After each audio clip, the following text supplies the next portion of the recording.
আমার ছোটোবেলার ড্রয়িংগুলো আবারও দেখাতে নিয়ে আসলাম। এগুলো ছিল যখন পেন্সিল কালার থেকে ফার্স্ট তুলিতে উঠি তখনকার। ভালোভাবে আঁকা তখনও শিখিনি, তাও মোটামুটি আসছিল, তাই দেখাচ্ছি।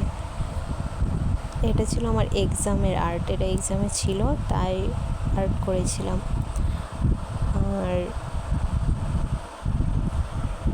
এটা স্যার নিচে থেকে করিয়েছিল একটা আর্ট, আমারও ভালোই লেগেছিল। তারপর এটা এমনিতেই বাড়িতে আঁকার জন্য দিয়েছিল, হোমওয়ার্ক দিয়েছিল, করেছিলাম, ভালোই ছিল। এই আর্টটাতে আমার স্যারও হেল্প করেছিল, পুরোটা আমার আঁকা নয়। তারপর এটা ছিল ওয়াটার কালার ফার্স্ট যখন করছিলাম তখনকার এটা ছিল। এটাও স্যারের হেল্প নিয়েই করেছিলাম। তারপর এটা হলো আরেকটা আর্ট, এটাও আমার খুব পছন্দের ছিল, খুব মন দিয়ে এঁকেছিলাম এটা। তারপর এখানে এই যে আর্টটা, এটা পুরো আমার কাছে রূপকথার গল্পের আর্টের মতো লেগেছে।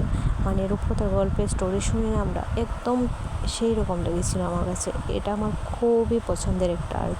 এটা আমি আর আমার স্যার দুজনে মিলে করেছিলাম।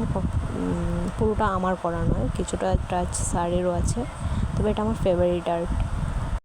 এর আগের ভিডিওতে তেমন সাপোর্ট পাইনি। প্লিজ গাইজ, তোমরা যারা দেখছো ভিডিওটাতে একটা লাইক অ্যান্ড কমেন্ট করে দিও।